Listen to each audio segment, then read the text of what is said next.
السلام عليكم وعاملين أصدقاء، يا رب تكونوا بخير. هنتكلم عن أخبار هامة جدا تخص أليو ديانج وحسين الشحات، وهل هم هيجددوا ولا مش هيجددوا مع النادي الأهلي. وكمان هنتكلم عن قرارات لجنة شؤون اللاعبين اللي أخدتها بخصوص المشكلة اللي ما بين زيزو ونادي الزمالك. كمان هنتكلم عن يعني جوهرة المحلة، اللاعب يعني اللي النادي الاهلي كان بيحاول ان هو يضمه من بدايه او قبل بدايه الموسم الحالي، ولكن المحله كان رفض، فالنادي الاهلي قدم عرض تاني عشان يضم هذا اللاعب اللي هو فعلا جوهره. وكمان هنتكلم عن المشكله اللي موجوده حاليا والازمه الكبيره جدا اللي اعتقد لم يمر بيها النادي الزمالك قبل كده، وفسخ تعاقد اللاعبين داخل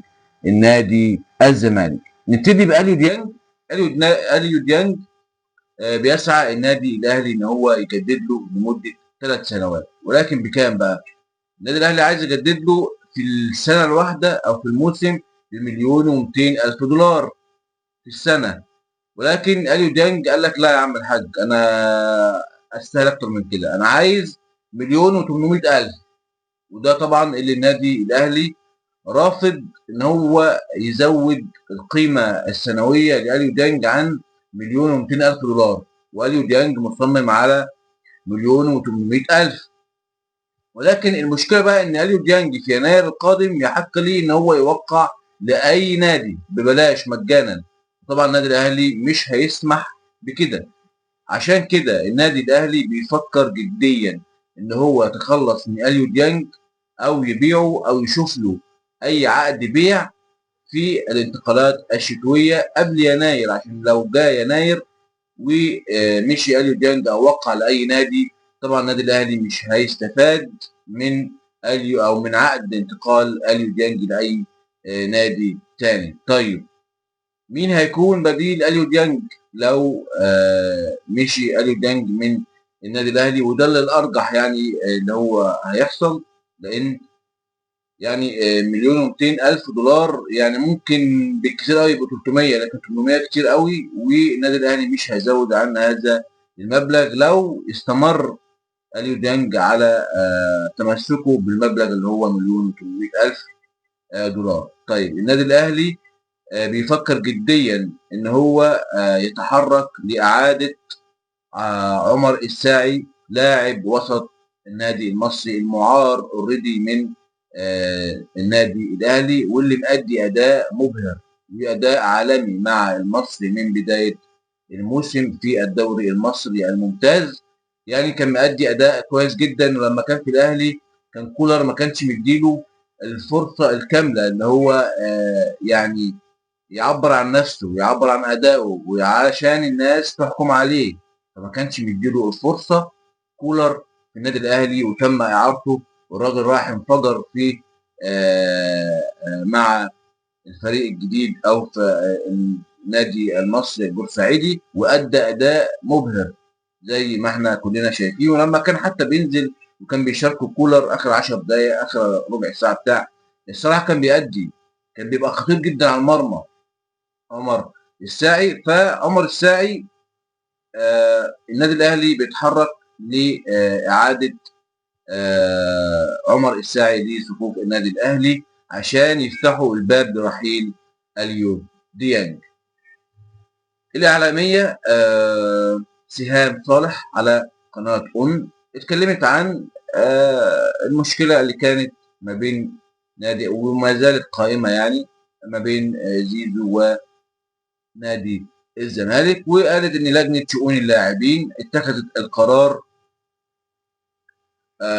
بعد ما قعدت مع زيزو ونادي الزمالك وسمعوا شكواهم ان نادي الزمالك عايز مستحقاته من زيزو عشان الاعلانات او نسبه الاعلانات اللي كان عملها، وقالوا ان زيزو مضى للنادي الاهلي في الفتره قبل انتهاء عقد زيزو مع نادي الزمالك. و في الجانب الاخر زيزو بيقول ان انا ليا 82 مليون جنيه مستحقاتي ما خدتهاش من نادي الزمالك. بعد ما عملوا التحقيق ده، فهي بتقول ان القرارات اللي اتخذتها لجنه شؤون اللاعبين، ولم لسه يتم الاعلان عنها رسميا من جانب لجنه شؤون اللاعبين. قالت ان القرارات دي ان هم استقروا على ان زيزو هياخد 40 مليون جنيه مش 82 مليون. دي يعني مستحقات متاخره لزيزو من نادي الزمالك، وكمان اتحكم لنادي الزمالك ب 10 مليون جنيه نسبة الإعلانات الخاصة باللاعب، مع حفظ شكوى الزمالك ضد زيزو بداعي توقيعه للنادي الأهلي خلال فترة تعاقده مع الزمالك. يعني هم حكموا في حاجتين: حكموا للنادي الزمالك ب 10 مليون جنيه نسبة إعلانات أو نسبة الإعلانات المستحقة من اللاعب لنادي الزمالك، ونادي الزمالك كان طالب 20 مليون جنيه، ولكن اتحكم لهم ب 10 مليون جنيه. طيب على الجانب الاخر كان زيزو عايز 82 مليون جنيه مستحقات متاخره ما خدهاش من نادي الزمالك، واتحكم له ب 40 مليون جنيه فقط. وكمان اتحفظوا على الشكوى اللي اتقدمت من نادي الزمالك ضد زيزو بداعي توقيعه للنادي الاهلي خلال فتره تعاقده مع نادي الزمالك. هي بتقول ان القرارات دي اتخذت فعلا، ولكن من المفترض ان يتم عرضها على مجلس اداره اتحاد الكره برئاسه المهندس هاني ابو ريده عشان يتم الاعلان عنها رسميا. وبتقول كمان ان هي يعني تعتقد ان بعد ما يتم الاعلان رسميا عن هذه القرارات هيتم طبعا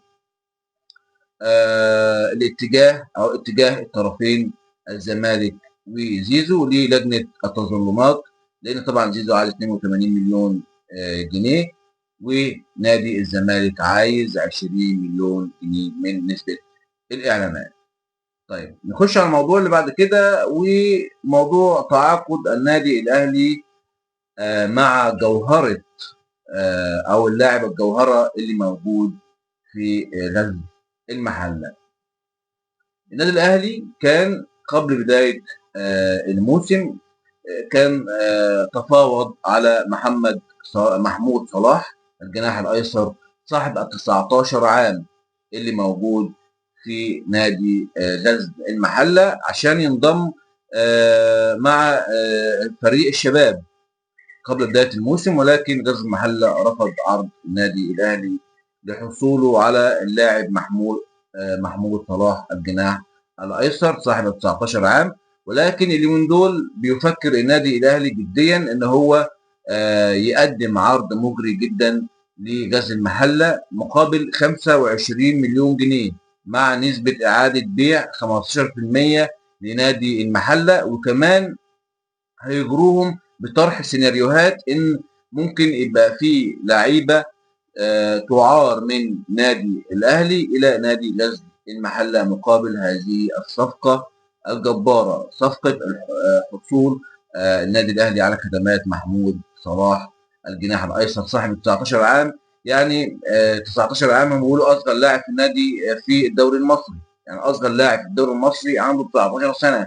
يعني يمين لمال لاعب نادي برشلونه اللي كان مرشح لافضل لاعب في العالم وحصوله على الكره الذهبيه عنده 18 سنه، ف 19 سنه موجود عندنا في الدوري المصري بيقولوا عليه ان هو اصغر لاعب موجود في الدوري المصري. هو مش اصغر لاعب ولا حاجه في السن ده بالنسبه لكره القدم، الراجل ده يلعب مع الفريق الاول عادي جدا، وبالامكانيات دي هيأدي ان شاء الله مع النادي الاهلي. فلسه مش عارفين غزل المحله هيرد بايه، رفض او قبول. ويعني 25 مليون جنيه لاعب عنده 19 سنه في الدوري المصري، لاعب مصري، فده مبلغ مغري جدا اعتقد لنادي غزل المحله.